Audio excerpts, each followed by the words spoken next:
많은 분들이 집에서 쓰는 냄비나 반찬통은 깨끗하게만 씻으면 안전하다고 믿고 계시죠. 그런데 연구실에서 오랜 기간 살펴보면 이야기가 완전히 달라집니다.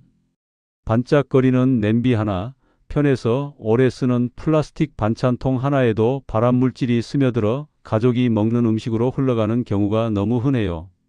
특히 요즘 많이 쓰는 저가 실리콘이나 오래된 플라스틱은 생각보다 훨씬 빠르게 몸에 유입되기 때문에 반드시 확인하셔야 합니다. 우리가 매일 사용하는 주방 도구들이 실제로는 보이지 않는 독성을 내뿜고 있다는 사실 믿어지시나요? 제가 실험실에서 직접 확인한 결과들을 보면 정말 놀랄 수밖에 없어요. 겉보기엔 깨끗해 보이는 용기에서도 기준치를 넘는 유해 물질이 검출되는 경우가 한두 번이 아니었거든요. 심지어는 환경을 위해 사용하는 종이빨대나 친환경 포장지에서도 예상치 못한 독성 성분들이 발견되고 있습니다. 이런 문제들을 그냥 넘어가면 안 되는 이유는 단순해요. 매일 조금씩 쌓이는 독성이 몸속에서 축적되면서 나중에는 돌이킬 수 없는 결과를 만들어내기 때문입니다. 하지만 다행히도 올바른 지식만 있으면 충분히 예방할 수 있는 문제들이에요. 오늘 이 영상에서는 여러분이 매일 사용하면서도 전혀 의심하지 않았던 생활용품들 속에 숨어있는 발암물질의 정체를 하나하나 밝혀드릴 거예요. 그리고 어떻게 하면 이런 위험으로부터 우리 가족을 지킬 수 있는지 구체적인 방법까지 알려드리겠습니다. 이 내용 처음 듣는 분 계신가요? 댓글로 알려주세요. 얼마 전 제 주변에서도 정말 놀라운 일이 있었습니다. 제 연구소 동료의 어머님이신 75세 최순덕님 이야기인데요. 이분이 반찬을 늘 같은 플라스틱 통에 담아 두셨거든요. 색이 조금 누렇게 변한 정도라서 괜찮겠지 하고 계속 사용하셨다고 해요. 그런데 최근 들어 이유 없이 속이 더부룩하고 입맛까지 떨어지는 일이 자꾸 생기더라고 하시더라고요. 처음에는 나이 때문인가 했지만 저희가 권해서 저장 용기를 모두 유리 제품으로 바꾼 뒤 증상이 확연히 줄어들었어요. 단순히 용기를 바꾼 것뿐인데 이렇게 몸이 달라질 수 있다는 걸 직접 보면서 정말 놀라셨다고 하시더라고요. 이런 작은 변화 하나가 가져오는 효과를 보면서 저도 다시 한번 느끼게 됩니다. 반찬통 하나, 실리콘 도구 하나처럼 사소해 보이는 물건들이지만 작은 습관을 바꾸는 것만으로도 몸이 이렇게 달라질 수 있다는 거죠. 오늘 이 영상에서 말씀드릴 내용은 여러분의 건강관리 방식을 완전히 바꿀 수 있는 중요한 지혜입니다. 끝까지 보지 않으시면 가장 핵심적인 실천법을 놓치게 됩니다. 특히 마지막에 나올 단 하나의 점검법이 지금까지 쌓여온 독성 위험을 한 번에 줄일 수 있거든요. 혹시 아직 구독과 좋아요를 누르지 않으셨다면 지금 바로 눌러주세요. 이 채널은 여러분의 건강한 노년을 진심으로 응원합니다. 이런 중요한 정보를 더 많은 분들이 알 수 있도록 구독과 좋아요로 응원해 주세요. 끝까지 보시면 왜 지금 당장 여러분의 작은 습관을 바꿔야 하는지 분명하게 깨닫게 되실 겁니다. 뒤에 나올 점검 방법을 모르시면 지금까지의 주의와 노력이 의미 없어질 수 있어요. 그래서 정말 끝까지 집중해서 들어주셨으면 좋겠습니다. 그럼 이제 본론으로 들어가서 우리 일상 속에서 어떤 물건들이 발암물질과 직접 연결되는지 하나씩 꼼꼼히 짚어보겠습니다. 여러분이 지금 이 순간에도 사용하고 계실 물건들일 테니까 더욱 주의 깊게 들어주세요. 자, 그럼 지금부터 우리가 매일 사용하면서도 전혀 의심하지 않았던 생활용품들의 숨겨진 위험을 하나씩 파헤쳐 보겠습니다. 먼저 스테인리스 냄비부터 이야기해 볼게요.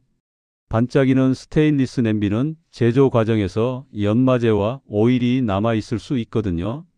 이게 정말 중요한 부분인데 많은 분들이 새 냄비를 사면 그냥 물로만 헹구고 바로 사용하시더라고요. 한국 소비자 관련 기관에서 진행한 조사 결과를 보면 초기 세척이 부족했을 때 금속 잔여물이 실제로 검출된 사례들이 꽤 많이 보고되고 있어요. 이런 물질들이 음식을 통해 몸속으로 들어가면 장기적으로 축적될 수 있거든요. 제가 아는 69세 박영수님 같은 경우는 새 냄비를 대충 헹군 뒤 바로 사용했는데 음식에서 금속 맛이 난다고 느끼셨어요. 처음엔 음식 재료 문제인가 했는데 냄비를 제대로 세척하는 과정을 거친 뒤에는 같은 증상이 완전히 사라졌다고 하시더라고요. 그럼 어떻게 세척해야 할까요? 구매하자마자 식용유로 1차 닦기, 그 다음에 베이킹소다와 세제로 꼼꼼히 세척하고 마지막으로 식초를 넣고 물을 끓이는 3단계 과정이 꼭 필요해요. 이 과정을 생략하고 처음부터 조리하면 잔여물이 음식에 직접 닿을 수밖에 없거든요. 여러분은 새 냄비를 어떻게 세척하고 계신가요? 두 번째로 주의해야 할 것은 오래된 플라스틱 반찬통입니다. 색이 변하고 스크래치가 생기고 냄새가 나기 시작하면 이미 성분이 용출될 가능성이 높아진 상태예요. 해외 환경단체에서 발표한 보고서를 보면 노후된 플라스틱은 내분 비계를 교란하는 물질을 배출할 가능성이 크게 증가한다고 나와 있어요. 이런 물질들이 호르몬 균형을 깨뜨려서 몸 전체에 악영향을 미칠 수 있다는 거죠. 72세 김은주 님도 비슷한 경험을 하셨어요. 오래된 반찬통을 계속 사용하다가 음식 맛이 이상하게 변하고 속이 계속 묵직한 느낌을 받으셨대요. 통을 새 것으로 바꾼 뒤에는 그런 증상들이 눈에 띄게 줄어들었다고 하시더라고요. 플라스틱 용기는 색 변화나 냄새, 스크래치가 조금이라도 생기면 바로 폐기하고 유리나 도자기 용기로 교체하는 게 좋아요. 특히 전자레인지에 장시간 돌리면 용출 속도가 급격히 증가하거든요. 혹시 집에 너무 오래 둔 플라스틱 통이 남아 있으신가요? 세 번째는 저가 실리콘 도구의 문제점이에요. 순수 실리콘이 아닌 제품들은 PVC 같은 다른 성분이 섞여 있어서 고열에 노출되면 독성이 나올 수 있어요. 실제로 일부 저가 실리콘 제품에서 안전 규격 기준치를 넘는 유해 성분이 검출됐다는 국내 발표도 있었거든요. 이런 제품들을 모르고 계속 사용하면 매번 요리할 때마다 독성에 노출되는 거예요. 67세 오정수님은 값싼 실리콘 주걱을 사용하다가 표면에 끈적임이 생기고 이상한 냄새가 나서 확인해 보니 불순물이 많이 포함된 제품이었대요. 다행히 일찍 발견해서 바로 교체하셨지만 만약 계속 사용했다면 어떻게 됐을지 생각하니까 아찔하더라고요. 실리콘 도구는 끓는 물에 1분 정도 담가서 형태 변화가 생기거나 냄새가 나면 즉시 폐기하세요. 그리고 불 가까이 오래 두면 성분이 분해되어서 흡입 위험까지 생기니까 정말 조심하셔야 해요. 집에 색이 지나치게 진한 실리콘 도구가 있으신가요? 네 번째는 종이 포장지의 PFAS 성분 문제예요. 기름이 스며들지 않게 코팅된 종이에는 PFAS라는 성분이 포함될 수 있거든요. 이게 정말 무서운 게 몸에 들어가면 거의 배출되지 않는다는 점이에요. 유럽 환경기관에서 배달용 종이 포장지를 조사했을 때 PFAS가 검출된 사례들이 꽤 많이 발표됐어요. 우리나라 배달 포장도 비슷한 상황일 가능성이 높다고 봐야죠. 74세 장미영 님도 뜨거운 치킨을 종이 박스에 그대로 두었다가 이상한 냄새가 배고 속이 불편한 경험을 하셨대요. 그 이후로는 배달 음식이 오면 즉시 접시에 옮겨 담는 습관을 들이셨는데 그런 증상들이 확실히 줄었다고 하시더라고요. 배달 음식을 받으면 즉시 접시로 옮기고 뜨거운 음식은 종이 용기에 절대 오래 두지 마세요. PFAS는 한번 몸에 들어가면 정말 배출이 어려운 성질을 가지고 있거든요. 배달 음식 받을 때 포장지를 보통 얼마나 오래 두시나요? 다섯 번째로 주의해야 할 것은 향이 강한 저가 디퓨저와 캔들이에요. 저가 제품일수록 향을 강화하기 위해서 벤젠이나 포르말데하이드 같은 성분이 포함될 수 있어요. 이런 성분들은 실내 공기를 오염시켜서 호흡기를 통해 지속적으로 몸속에 쌓이게 되거든요. 실제로 일부 실내 방향 제품에서 기준치를 넘는 유해 물질이 확인됐다는 국내 보건기관 결과도 나와 있어요. 특히 밀폐된 공간에서 장시간 사용하면 농도가 계속 높아져서 더 위험해질 수 있어요. 70세 이춘자님은 화장실에 디퓨저를 계속 틀어두다가 두통이 자꾸 생기더라고 하시더라고요. 환기를 자주 하고 제품을 다른 것으로 교체한 뒤에는 그런 증상이 많이 완화되었다고 해요. 디퓨저나 캔들을 사용하실 때는 반드시 성분표를 확인하시고 사용하는 동안 환기를 꼭 해주세요. 향이 지나치게 강한 제품은 피하는 것이 좋고요. 집에서 디퓨저 사용하실 때 환기를 자주 하고 계신가요? 마지막 6번째는 종이 빨대의 코팅지 문제예요. 환경을 생각해서 사용하는 종이 빨대지만 내부 코팅에 PFAS가 포함된 제품들이 적지 않아요. 해외에서 실시한 실험 결과를 보면 일부 종이 빨대의 내부 코팅에서 유해 성분이 검출된 바가 있거든요. 환경을 위한 선택이 오히려 건강에 해가 될 수 있다는 아이러니한 상황이죠. 66세 조성규 님도 커피를 종이 빨대로 마실 때마다 이상한 쓴맛이 올라온다고 하시더라고요. 처음엔 커피 때문인가 했는데 빨대를 안 쓰고 마시니까 그런 맛이 전혀 안 나더라고 해서 빨대 사용을 중단하셨어요. 가능하면 개인용 스테인리스나 유리 빨대를 사용하시고 종이 빨대는 장시간 음료에 담가두지 마세요. 특히 아이들에게 종이 빨대를 장시간 물리게 하지 않도록 주의하셔야 해요. 여러분도 종이 빨대 맛이 이상하다고 느껴본 적 있으신가요? 이렇게 우리 주변에는 정말 많은 위험 요소들이 숨어 있어요. 하지만 너무 걱정하지 마세요. 이제 이러한 위험 요소들을 어떻게 실천적으로 해결할 수 있는지 더 구체적으로 알아보겠습니다.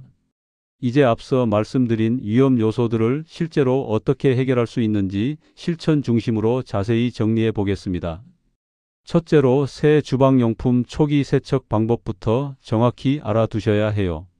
초기 세척은 단순한 위생 문제가 아니라 제조 과정에서 남은 잔여 성분을 완전히 제거하는 과정이거든요. 연마제나 가공 오일 같은 것들을 제거하지 않고 바로 사용하면 미세한 금속 성분이나 화학 잔여물이 음식으로 바로 이동할 수 있어요. 정확한 세척 순서는 이렇게 하세요. 먼저 식용 기름을 부드러운 천에 묻혀서 전체를 한번 닦아주고요. 그 다음에 베이킹소다와 주방세제로 꼼꼼히 세척한 뒤 마지막으로 식초를 조금 넣은 물을 끓여서 헹구는 3단계 과정을 거치시면 돼요. 이렇게 하면 대부분의 잔여물은 안전하게 제거할 수 있거든요. 여러분은 새 제품 구입하면 보통 어떤 방식으로 세척하시나요? 둘째는 플라스틱 사용을 최소화하는 방법이에요. 플라스틱은 온도와 시간에 따라서 내부 성분이 음식으로 쉽게 이동하는 특성이 있어요. 특히 뜨거운 음식, 짠 음식, 매운 음식을 보관할 때는 용출 속도가 급격히 빨라지거든요. 가장 좋은 방법은 유리나 도자기 용기 위주로 완전히 전환하는 거예요. 플라스틱을 꼭 써야 한다면 보관 시간을 최대한 줄이고 상온으로 식힌 뒤에 담으시고요. 그리고 전자레인지 사용은 절대 피하세요. 열이 가해지면 플라스틱 분자가 불안정해져서 용출이 훨씬 많아져요. 혹시 반찬 보관용으로는 어떤 재질을 주로 선호하시나요? 셋째로 실리콘 도구 검증하는 습관을 들이세요. 집에서 간단하게 할 수 있는 테스트로도 제품의 순도를 어느 정도 확인할 수 있거든요. 끓는 물에 1분 정도 담가 봤을 때 색이 변하거나 끈적임이 생기거나 냄새가 나면 바로 폐기하시면 돼요. 좋은 실리콘 제품을 선택하는 기준은 색이 은은하고 냄새가 전혀 나지 않는 것들이에요. 너무 진한 색깔이거나 화학적인 냄새가 조금이라도 나는 제품은 피하시는 게 좋고요. 가격이 조금 비싸더라도 안전한 제품을 선택하는 것이 장기적으로는 훨씬 경제적이에요. 여러분이 지금 쓰고 계신 실리콘 제품들은 어떤 상태인가요? 넷째는 배달 음식 포장을 바로 분리하는 습관이에요. PFAS 같은 성분의 용출은 열과 접촉 시간에 비례해서 증가하거든요. 따뜻한 음식이라도 포장 상태로 오래 두면 위험성이 계속 커져요. 배달 음식을 받으면 정말 즉시 접시나 그릇으로 옮기고 포장지는 바로 버리세요. 귀찮아서 그냥 두시는 분들도 계시는데 이게 정말 중요한 습관이거든요.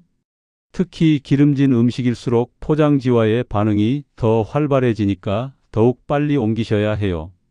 배달 음식 받을 때 바로 옮겨 담는 습관 가지고 계신가요? 다섯째는 방향 제품 사용할 때 환기하는 방법이에요. 실내에 머무는 시간이 길수록 호흡으로 유해 물질을 흡입할 위험도 계속 커지거든요. 환기 없이 장시간 사용하면 농도가 높아져서 정말 위험해질 수 있어요. 하루에 최소 2번 이상은 창문을 열어서 환기시키시고 방향 제품의 성분표에서 이해하기 어려운 화학명이 많이 보이면 피하시는 게 좋아요. 천연 성분 위주의 제품을 선택하시되 그래도 사용할 때는 환기를 꼭 병행하세요. 집에서 가장 오래 향을 틀어두는 공간이 어디신가요? 여섯째로는 개인용 안전용품을 준비하는 방법이에요. 종이 빨대나 일회용 포장용품들의 위험을 피하려면 결국 개인용 대안을 준비하는 것이 가장 확실해요. 스테인리스 빨대나 유리 빨대를 하나씩 준비해 두시고 외식할 때도 가져가서 사용하시면 좋아요. 텀블러나 개인용 식기도 마찬가지예요. 조금 번거로울 수는 있지만 장기적으로 보면 이런 작은 실천이 건강에 미치는 영향이 정말 크거든요. 가족 구성원별로 하나씩 준비해서 외출할 때 항상 챙기는 습관을 들이시면 좋겠어요. 일곱째는 정기적인 용품 점검과 교체 주기를 정하는 것이에요. 플라스틱 용기는 6개월에서 1년, 실리콘 도구는 1년에서 2년 정도를 기준으로 교체하시는 게 좋아요. 물론 그 전에 변색이나 냄새, 손상이 생기면 바로 교체하시고요.